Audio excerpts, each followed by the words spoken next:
Hello दोस्तों, आप सभी का अपने YouTube चैनल पाइथन क्लासेस में बहुत बहुत स्वागत है। ये हमारी क्लास 10th की वीडियो है। इसमें हम आज अपना नया चैप्टर शुरू करने चल रहे हैं जिसका नाम है अरिथमेटिक प्रोग्रेशन अर्थात समांतर श्रेणी। ये बहुत ही इम्पॉर्टेंट चैप्टर है। हमारे आगे कई कॉम्पिटिटिव एग्ज़ाम्स में भी इसी से क्वेश्चन आ जाते हैं और हमारे दैनिक जीवन में भी इसका बहुत ही उपयोग है। रीजनिंग में भी हम इसी से सवालों को हल कर सकते हैं। तो ये देखा जाए तो परीक्षा की दृष्टि से और हमारे जीवन की दृष्टि से बहुत ही इम्पॉर्टेंट चैप्टर है। चलिए हम लोग आज की क्लास शुरू करते हैं। अगर आप लोग मेरे इस चैनल पर पहली बार आए हैं तो मेरे इस चैनल को सब्सक्राइब ज़रूर करिए इसी तरीके की और इंटरेस्टिंग वीडियोज़ को देखने के लिए। चलिए बिना किसी देरी के आज की क्लास शुरू करते हैं। आज के हमारे चैप्टर का नाम है अरिथमेटिक प्रोग्रेशन अर्थात समांतर श्रेणी। देखिए इसमें हमें कौन कौन से टॉपिक्स कवर करने हैं ये मैंने आपके सामने लिखा है। आप लोग इसका स्क्रीनशॉट लेकर कॉपी में नोट कर लीजिए। चलिए देखिए, मैं आपको इसलिए लिखवाता हूँ क्योंकि आपको पता हो कि इस चैप्टर में हमें क्या पढ़ना है, किस क्रम में पढ़ना है, हमें कितना पढ़ना है, यही जानना ज़रूरी है। जो नहीं पढ़ना है उसको अभी नहीं, क्योंकि यही चैप्टर हमारा क्लास 11th में भी है तो हमें उसमें और ज़्यादा पढ़ना है। अभी हमारा केवल ये इंट्रोडक्शन के तौर पर हमें इस चैप्टर को पढ़ना है। चलिए इंट्रोडक्शन में देखते हैं। सबसे पहले हमारा इंट्रोडक्शन है जिसमें हम सीक्वेंस क्या है, सीरीज़ क्या है, प्रोग्रेशन क्या है, इसके बारे में जानेंगे। दूसरा टॉपिक रहेगा टाइप्स ऑफ प्रोग्रेशन अर्थात ये प्रोग्रेशन कितने प्रकार के होते हैं, इसको सीखेंगे कि एपी क्या है, जीपी क्या है, एचपी क्या है। थर्ड है हमारा अरिथमेटिक प्रोग्रेशन अर्थात समांतर श्रेणी। यही हमारे इस चैप्टर का भी नाम है।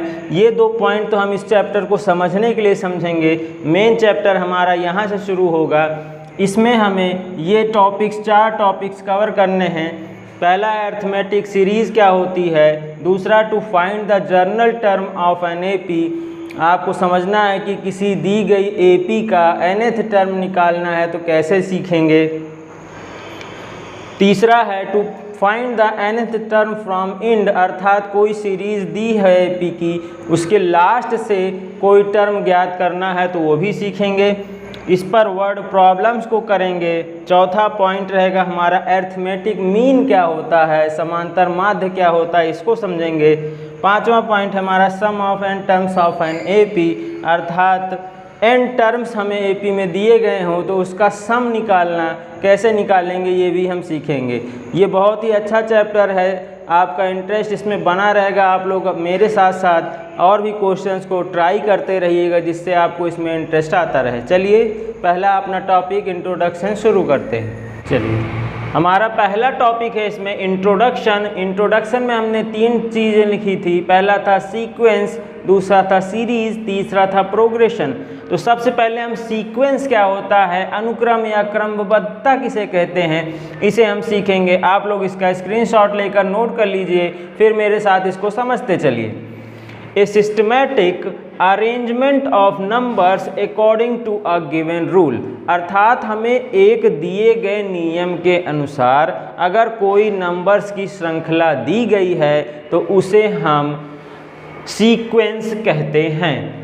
इसमें क्या है, सिस्टमैटिक अरेंजमेंट होना चाहिए और एक रूल होना चाहिए अर्थात एक नियम के अनुसार कोई श्रृंखला हमें दी गई है तो उसे हम सीक्वेंस कहते हैं। The numbers in a sequence is called its term. जो हम नंबर्स लिखते हैं सीक्वेंस में उसे हम उस सीक्वेंस के क्या कहते हैं, टर्म्स, पद कहते हैं। तो हमें पता होना चाहिए कि पद क्या होते हैं। चलिए represent first term equals to T1 अर्थात हम पहले पद को T1 से दर्शाते हैं। T क्यों है, term, T for term 1। Second term को T2 से दर्शाते हैं। इसी तरीके से हमें T3, T4 ऐसे ही अन्य पदों को दर्शाने के लिए प्रयोग करते हैं। nth term of a sequence is denoted by Tn। अगर हमें nवां पद बताना है किसी भी सीक्वेंस का तो हम उसे Tn से प्रदर्शित करते हैं। It is of 2 types. अब आइए देखते हैं सीक्वेंस हमारी कितने तरीके की हो सकती है। भाई 2 ही तरीके की हो सकती है, या तो उसमें नंबर्स ऑफ टर्म्स सीमित होंगे और या तो नंबर ऑफ टर्म्स असीमित होंगे। तो यहाँ से हम 2 प्रकार बता सकते हैं। सर ये फाइनाइट हो सकता है या तो इनफाइनाइट हो सकता है। यहाँ से हम देखते हैं सीक्वेंस अगर फाइनाइट है तो इसका क्या मतलब है, consist of finite number of terms, अर्थात इसमें सीमित संख्या में पद हैं। जैसे उदाहरण के लिए आपके सामने 2, 5, 8, 11, 14, 17 इतने टर्म्स लिखे हुए हैं। यहाँ से हम ऊपर डेफिनेशन को भी समझ लेते हैं। ये क्या है, a systematic arrangement of numbers. देखिए इसमें आपको एक सिस्टमेटिक अरेंजमेंट दिख रहा होगा एक गिवन रूल के अनुसार। देखिए क्या है सर, 2 में अगर 3 जोड़ेंगे तो 5 मिलेगा, 5 में 3 जोड़ेंगे तो 8 मिलेगा, 8 में 3 जोड़ेंगे तो 11 मिलेगा, 11 में 3 14, 14 में 3 17। अर्थात यह एक रूल को फॉलो कर रहा है कि हमारा नेक्स्ट टर्म जो है वह हमें फर्स्ट टर्म में उसके पहले वाले टर्म में 3 जोड़ने पर प्राप्त होगा। अर्थात यह सिस्टमेटिक तरीके से लिखा गया, ये आगे पीछे नहीं है कि यहाँ 17 है फिर 14 है, ऐसे नहीं लिखा गया है। अर्थात ऐसा कोई अरेंजमेंट नंबर्स का जो एक सीक्वेंस में हो और उनके क्या हो, एक दिए गए रूल को फॉलो करते हों तो उन्हें हम सीक्वेंस कहते हैं। अर्थात arrangement of numbers in a systematic way according to a given rule is called sequence. ठीक है, सीक्वेंस समझ गए। इसके बाद आता है ये इनफाइनाइट और फाइनाइट है। फाइनाइट में क्या है, इसमें नंबर ऑफ टर्म से सीमित होंगे। देखिए यहाँ पर कितने हैं, 1 2 3 4 5 6, अर्थात इस सीक्वेंस में हमारे पास टोटल 6 टर्म है। तो हम इसे कैसे कहेंगे कि सर यह एक फाइनाइट सीक्वेंस है। दूसरा है इनफाइनाइट, अर्थात इसमें पदों की संख्या सीमित नहीं होगी, हमें नहीं पता रहेगा कितने पद हैं। ठीक, जैसे इसी सीरीज़ को अगर हम आगे लिखें तो देखिए यहाँ तक तो था, इसके बाद डॉट डॉट डॉट करके आगे नहीं बताया गया है कि इसका लास्ट टर्म क्या है, तो इसे हम कहेंगे कि यह एक इनफाइनाइट सीक्वेंस है। उम्मीद है आपको सीक्वेंस समझ में आ गया होगा कि किसे कहते हैं sir, a systematic arrangement of numbers according to a given rule. A systematic arrangement of numbers according to a given rule, एक दिए गए नियम के अनुसार जब हम नंबर्स को अरेंज कर देते हैं तो उसे हम सीक्वेंस कहते हैं। ठीक है, यहाँ पर आप समझ गए होंगे। यहाँ पर ये जो 2 लिखा हुआ है इसे फर्स्ट टर्म कहते हैं, अर्थात T1 कहेंगे, इसे T2 कहेंगे, ये T3 है, ये T4 है, ये T5 है, ये T6 है। अर्थात लास्ट वाला टर्म जो है वह Tn भी कहलाएगा। जैसे nth टर्म का मतलब क्या है, 5वां पद, 6वां पद, 7वां पद, कोई भी ऐसे पूछा जाए तो उसे हम nth टर्म कहते हैं और उसे T नीचे n से डिनोट करते हैं। जैसे T5 कहता है तो यहाँ 5वां पद अर्थात T5 लिख देते। T10 कहता है, इसका मतलब है 10वां पद। उम्मीद है आप लोग इसे समझ गए होंगे। चलिए नेक्स्ट देखते हैं। एक इम्पॉर्टेंट नोट है हमारा, क्या है, if a sequence is given then we can find its nth term and if its nth term is given then we can find the sequence। अर्थात कहना क्या चाह रहा है, यदि हमें किसी सीक्वेंस का nth टर्म दिया गया है, nवां पद दिया गया है, तो हम उस सीक्वेंस का पता लगा सकते हैं। और यदि हमें वह सीक्वेंस दी गई है तो हम उसके nth पद का अर्थात nवें पद का पता लगा सकते हैं। चलिए इसको समझने के लिए अभी तक जितना हमने सीखा है एक उदाहरण से समझते हैं। Find first 4 terms of sequence whose nth term is given by Tn equals to 3n+1। यहाँ पर सवाल कह रहा है कि एक सीक्वेंस का हमें nth पद दिया गया है। चलिए ठीक है, अभी मैंने ऊपर लिखा कि यदि किसी सीक्वेंस का nth टर्म दिया गया हो तो हम उस सीक्वेंस का पता लगा सकते हैं। तो हमसे वही कह रहा है कि इसके 4 पदों को बताइए यदि उसका nवां पद इतना है। ठीक, यहाँ पर गिवन T ऑफ n अर्थात nवां पद उस सीक्वेंस का इतना है। अब हम इस सीक्वेंस का कैसे पता लगाएंगे, सर यहाँ n की वैल्यूज़ रख देते हैं। पुट n इक्वल टू 1, अर्थात जब हमने n बराबर 1 रखा तो हमें पहला पद मिलेगा T1, यहाँ पर 3 × 1 + 1 इक्वल टू 4 के। इसी तरीके से पुट n इक्वल टू 2, यहाँ पर हम T2 पता करेंगे तो ये 3 × 2 + 1 अर्थात यह 7 आएगा। पुट n बराबर 3 तो हमें यहाँ पर क्या मिलेगा सर, 3 × 3 + 1 इक्वल्स टू 10 के। यहाँ पर पुट n बराबर 4 तो हमें T4 क्या मिलेगा, 3 × 4 + 1 = 13। देखिए यहाँ पर हमने इसके 4 टर्म्स का पता लगा लिया है। यही चीज़ मैंने ऊपर लिखा है कि अगर हमें किसी सीक्वेंस का nth पद दिया गया है तो हम उस पूरे सीक्वेंस का पता लगा सकते हैं। ठीक, तो यहाँ से हमारा आंसर हो जाएगा first 4 terms of sequence equal to, पहले 4 पद हैं 4, 7, 10, 13। इसी तरीके से हमें 5वां कहता तो वो भी हम बता सकते थे।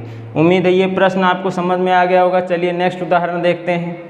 नेक्स्ट उदाहरण हमारा find first 5 terms of sequence Tn = 2n² - 3। हमें फिर से nवां पद दिया गया है और हमसे कह रहा है इसके 5 पदों को बताइए। चलिए गिवन में हमें क्या दिया गया है sir? Given T of n का मतलब होता है हमें nवां पद दिया गया है इस सीक्वेंस का। अब यहाँ से हम n की वैल्यूज़ को रख करके सीक्वेंस का पता लगा सकते हैं। सर n = 1 रखेंगे तो हमें T1 मिलेगा।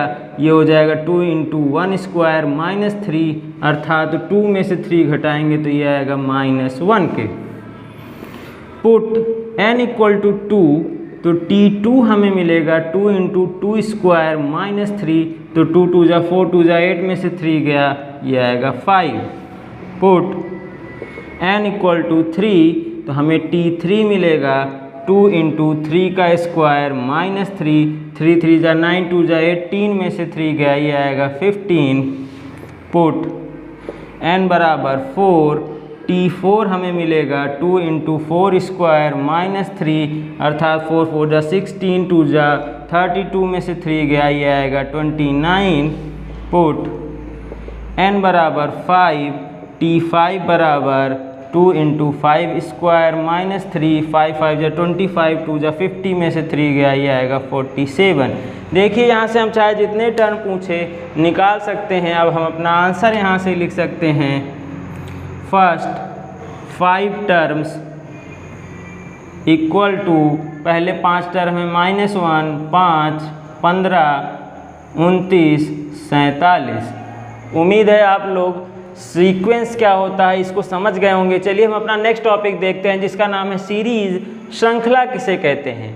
The sum of the terms of a sequence is called the series of corresponding sequence. अर्थात हमें जो एक सीक्वेंस दिया गया है वहाँ पर जो हम कॉमा लगाते थे नंबर्स को अलग करने के लिए, उसकी जगह पर अगर हम प्लस का साइन लगा दें तो वह पूरा सीक्वेंस क्या कहलाएगा? सीरीज कहलाएगा। जैसे उदाहरण के लिए हम लोग देखें तो ये 2, 5, 8, 11, 14, 17, ये हमारा क्या कहलाएगा सर? ये हमारा सीक्वेंस कहलाएगा। ठीक है, सीक्वेंस समझ गए। अब सीरीज़ क्या होता है देखिए यहीं पर समझेंगे। 2 + 5 + 8 + 11 + 14 + 17, अगर ऐसे लिखा हुआ है तो इसको हम लोग सीरीज़ बोलते हैं। उम्मीद है आपको सीक्वेंस में सीरीज़ में अंतर समझ में आ गया होगा कि जब भी कोई सीक्वेंस हमें ऐसे दिया रहे और यहाँ पर हम कॉमा की जगह पर प्लस साइन लगा करके इसको ऐसे लिख दें तो हम इसे कहेंगे सीरीज़। और अगर यहाँ पर प्लस साइन नहीं, कॉमा के द्वारा नंबर सेपरेटेड हैं तो हम कह देंगे कि वह एक सीक्वेंस है। ठीक है, सीक्वेंस और सीरीज़ में अंतर समझ गए होंगे। इसे हम डिनोट करते हैं SN, यस के नीचे n लगाकर, अर्थात सम ऑफ n टर्म्स, अर्थात यहाँ पर जितने भी टर्म्स हैं उन सभी का सम किया गया है। ठीक है, इसको हम लिख सकते हैं सर यस n = 2 + 5 + 8 + 11 + 14 + 17। ये इसको डिनोट करने का तरीका है, अर्थात यह सीरीज़ है, यह सीक्वेंस है, यह सीरीज़ है। चलिए इसमें एक और इम्पॉर्टेंट पॉइंट क्या है? If sum of n terms and sum of n-1 terms is given, अर्थात हमें n पदों का सम दिया गया हो और n-1 पदों का सम दिया गया हो तो हमें nवां पद निकालना हो तो ये बहुत ही महत्वपूर्ण सूत्र है। Tn अर्थात nवां पद बराबर s of n minus s of n-1, अर्थात n पदों के योग में से n-1 पदों के योग को हम घटा देंगे तो हमें nवां पद मिल जाएगा। उम्मीद है आपको ये सीरीज़ क्या होती है समझ में आ गया होगा। चलिए इस पर कुछ उदाहरण करते हैं। अगर हमें यह उदाहरण लिखा हो जैसे 1 + 2 + 3 + 4 से लेकर n तक, तो इसे हम कहेंगे it is a finite series of first n natural numbers, अर्थात यह n नेचुरल नंबर्स n प्राकृतिक संख्याओं का सीरीज है हमारा 1 से लेकर n तक। चलिए इसी पर एक और उदाहरण देखते हैं। In the series Tn = 2n + 5 find S4। हमसे कह रहा है कि एक सीरीज है Tn का जिसका nवां पद 2n + 5 है, तो हमसे कह रहा है S4 ज्ञात कीजिए, अर्थात सम ऑफ फर्स्ट 4 टर्म्स पता कीजिए क्या होगा। चलिए यहाँ से हमें पहले दिया गया है T ऑफ n, तो ये 2n + 5 है। यहाँ से पहले हमें 4 पद पता करने पड़ेंगे कि वह कौन कौन से हैं, तो यहाँ से हम पुट n = 1, T1 हमें मिलेगा 2 × 1 + 5 = 7 के, n = 2, T2 मिलेगा 2 × 2 + 5 = 9 के, n = 3, T3 मिलेगा 2 × 3 + 5 के, n = 4, T4 मिलेगा तो ये 2 × 4 + 5 के। ठीक, यहाँ से हमने ये चारों पद निकाल लिए, तो हम कह सकते हैं सर हमारा सीक्वेंस क्या होगा, तो सर सीक्वेंस = 5, 7, 9, 11, 13, ये हमारा सीक्वेंस है। सर सीरीज़ क्या होगी, तो सीरीज़ = 7 + 9 + 11 + 13। यहाँ से हमसे S4 पूछ रहा है, अर्थात इन सभी को जोड़ने पर कितना आएगा। सर ये आएगा 7 + 9 + 11 + 13, जोड़ दीजिए 9 × 7 = 16, 1 × 17 = 10, 27, 3 × 30 = 10, 40, अर्थात यह आंसर आएगा 40 के, हमारा S4 = 40। चलिए नेक्स्ट है हमारा प्रोग्रेशन क्या है, श्रेणी किसे कहते हैं, चलिए इसको देखते हैं। Sequence of numbers which follows specific pattern is called progression, अर्थात ऐसा नंबर्स का सीक्वेंस जो कि एक दिए गए निश्चित पैटर्न को फॉलो करे उसे हम प्रोग्रेशन कहते हैं, अर्थात श्रेणी कहते हैं। चलिए इसके बारे में हम लोग विस्तार से पढ़ेंगे। सबसे पहले देख लेते हैं कि श्रेणियाँ कितने प्रकार की होती हैं, अर्थात जो ये स्पेसिफिक पैटर्न है वह कितने तरीके से फॉलो कराया जा सकता है। चलिए पहला है अरिथमेटिक प्रोग्रेशन, अर्थात समांतर श्रेणी किसे कहते हैं। Sir A sequence in which each term differs from its preceding term by a constant is called an arithmetic progression, अर्थात यह श्रेणी कैसी होती है सर, जिसमें एक सीक्वेंस ऐसा हो जिसमें प्रत्येक पद दूसरे पद से, अर्थात उसके अगले वाले पद से एक कांस्टेंट से भिन्न हो, अर्थात एक कांस्टेंट का उसमें अंतर हो, तो ऐसे सीक्वेंस को हम लोग अरिथमेटिक प्रोग्रेशन कहते हैं। इसे हम AP से डिनोट करते हैं, अर्थात समांतर श्रेणी। इंग्लिश में जब डिनोट करना हो तो शॉर्ट फॉर्म में A और P लिखा रहे तो हम समझ जाएंगे कि यह समांतर श्रेणी है। दूसरा the constant term is called the common difference, अर्थात जो कांस्टेंट टर्म की यहाँ पर हम बात कर रहे हैं कि जो सीक्वेंस में जो नंबर्स हैं उनके जो टर्म्स हैं वह प्रीसीडिंग टर्म्स जो डिफ़र कर रहे हैं एक कांस्टेंट से, तो उस कांस्टेंट को हम लोग कहते हैं कॉमन डिफरेंस, अर्थात सार्वआंतर। हिंदी वाले बच्चे नोट कर लें, कॉमन डिफरेंस मतलब सार्वआंतर होता है। यहाँ पर हमें एक सीक्वेंस दिया गया है 2, 5, 8, 11, 14 और यहाँ पर हम देख रहे हैं कि इसमें एक स्पेसिफिक पैटर्न को फॉलो कर रहा है, अर्थात 2 में 3 जोड़ने पर 5, 5 में 3 जोड़ने पर 8, इसी तरीके से सब में, अर्थात इसके प्रीसीडिंग टर्म्स में कितने कितने का अंतर है अगर हमें पता करना हो तो इसमें हम 5 में से 2 को सब्ट्रैक्ट करेंगे तो यहाँ पर कांस्टेंट टर्म 3 आ रहा है। 8 में से 5 को सब्ट्रैक्ट करेंगे तो भी 3 आएगा। 11 में से 8 को सब्ट्रैक्ट करेंगे तो भी 3 आएगा, अर्थात यहाँ पर कांस्टेंट टर्म जो है वह 3 है। हमारा यह सीक्वेंस जो है कांस्टेंट टर्म 3 से डिफ़र कर रहा है, अर्थात यह एक AP का निर्माण कर रहा है। यहाँ पर जो कांस्टेंट टर्म है उसको हमें निकालना हो तो हम कैसे निकालते हैं सर,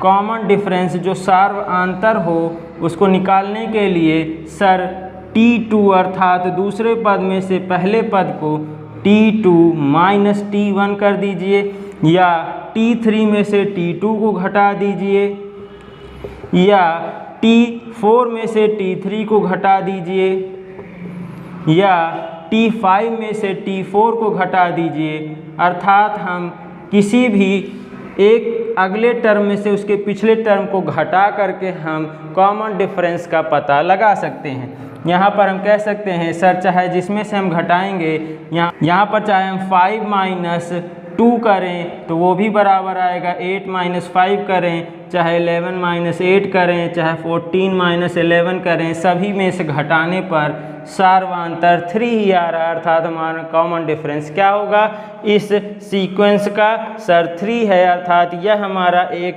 AP है जिसका कॉमन डिफरेंस 3 है। उम्मीद है आप लोग अरिथमेटिक प्रोग्रेशन समझ गए होंगे क्या होता है। सर एक सीक्वेंस जो होता है उसके प्रत्येक पद अपने प्रीसीडिंग टर्म से एक कांस्टेंट से डिफर करेंगे तो उसे हम AP कहेंगे, और यह कांस्टेंट टर्म कहलाता क्या है? सर इस कांस्टेंट टर्म को हम सार्वंतर अर्थात कॉमन डिफरेंस कहते हैं। इसे निकालते कैसे हैं? सर कोई सीक्वेंस दिया गया है, उसको दूसरे में से पहले को घटाइए, चाहे तीसरे में से दूसरे को घटाइए, चाहे चौथे में से तीसरे को घटाइए, तो हमें सार्वंतर मिल जाएगा। हम सार्वंतर निकालने में ये गलती नहीं करेंगे कि हम यहाँ से 11 में से 2 को घटाएं, ऐसा नहीं करना है। प्रीसीडिंग टर्म्स को ही डिफरेंस से यहाँ पर लेना है, ये नहीं कि यहाँ से यहाँ घटा दें, ठीक। और दूसरी चीज़ क्या ध्यान देनी है कि इसके साथ जो साइन लगे रहेंगे, जैसे अगर यहाँ पर -2 लिखा होता और यहाँ पर 5 है तो हम यहाँ पर 5 माइनस ऑफ -2 करते अर्थात वह प्लस हो जाता। यहाँ पर टर्म्स के साइन को चेंज नहीं करेंगे कॉमन डिफरेंस निकालते समय, नहीं तो हमारा आंसर गलत आ जाएगा। चलिए आगे हम लोग इस पर सवाल करेंगे तो समझ जाएंगे कि मैं क्या बोलना चाह रहा हूँ। चलिए नेक्स्ट देखते हैं हम लोग। चलिए नेक्स्ट है हमारा जियोमेट्रिक प्रोग्रेशन अर्थात गुणोत्तर श्रेणी क्या होती है। देखिए ये हमारे इस चैप्टर में तो नहीं है, मगर हमें जानना ज़रूरी है कि सर इस श्रेणी को कहते क्या हैं, कैसे पहचानेंगे। केवल अभी हम इसमें पहचानना सीखेंगे, इस पर कोई भी सवाल नहीं हल करेंगे। चलिए इसकी डेफिनेशन अगर हम बोलना चाहें तो sir A sequence in which each term differs from its preceding term by a constant ratio, उसी को हम कॉमन रेशियो बोलते हैं। It is called a GP. अर्थात इसमें एक सीक्वेंस दिया गया हो, इसका प्रत्येक अगला पद जो है पिछले वाले से एक कॉमन रेशियो से डिफर कर रहा हो तो उसे हम जीपी बोलते हैं। चलिए यहाँ पर अगर हमसे कॉमन रेशियो की बात करें, सर कॉमन रेशियो अगर हमसे निकालना हो तो यहाँ पर देखें क्या यह जीपी में है। सर कॉमन रेशियो की बात करें तो हमेशा T2/T1 निकालते हैं, अर्थात T2/T1 कर दें, या T3/T2 कर दें, या T4/T3 कर दें, तो हमें यह कॉमन रेशियो निकल जाएगा। यहाँ से T5/T4 कर दें, कोई भी आप कर दीजिए, आपको यहाँ पर कॉमन रेशियो निकल कर आ जाएगा। चलिए यहाँ पर कर लेते हैं। यहाँ पर 4/2 करिए, चाहे 8/4 करें, चाहे 16/8 करें, चाहे 32/16 करें, सभी को करेंगे तो ये निकल कर आएगा 2। अर्थात यहाँ से कॉमन रेशियो हमारा क्या निकल कर आ रहा है 2। यहाँ पर हम कह सकते हैं यह एक जीपी है जिसका कॉमन रेशियो यहाँ पर 2 है। यहाँ पर रेशियो की बात होगी, वहाँ डिफरेंस होता था, यहाँ पर रेशियो है। अर्थात यहाँ पर हमें डिवीज़न द्वारा पता कर चलेगा कि उसका कॉमन रेशियो कितना है। उम्मीद है आप लोग जीपी समझ गए होंगे। तीसरा है हमारा इसमें हार्मोनिक प्रोग्रेशन, हरात्मक श्रेणी। देखिए अब इसे हमारे टॉपिक से हटा दिया गया है, मगर हमें जानना ज़रूरी है क्योंकि पहले ये पढ़ा जाता था तो हमसे कोई पूछ ले कि सर हरात्मक श्रेणी क्या होती है तो हम बता सकें। चलिए, a progression is said to be a harmonic progression if the reciprocal of the terms in the progression form an arithmetic progression. अर्थात एक ऐसी श्रेणी जिसमें हम रेसिप्रोकल कर दें, अर्थात पदों को हम रेसिप्रोकल कर दें तो हमें एक एपी प्राप्त हो जाए तो उसे हम एचपी कहते हैं। देखिए इसे डिनोट कैसे करते हैं, it is denoted by denoted by HP अर्थात हार्मोनिक प्रोग्रेशन। कोई भी हार्मोनिक प्रोग्रेशन कब कहलाएगा, जब उसके पदों को रेसिप्रोकल कर दिया जाए तो हमें एक AP प्राप्त हो जाए तो हम कहेंगे कि दिया गया प्रोग्रेशन HP है। जैसे उदाहरण के लिए, एग्जाम्पल के लिए हमें दिया है 1/2, 1/5, 1/8, 1/11, 1/14, ये हमें एक प्रोग्रेशन दिया गया है। अब हमें पता करना है कि यह HP है कि नहीं है, तो यहाँ हम क्या करें, सर इसके पदों को रेसिप्रोकल कर दें, अर्थात यह 2 हो जाए, ये 5 हो जाए, ये 8 हो जाए, ये 11 हो जाए, ये 14।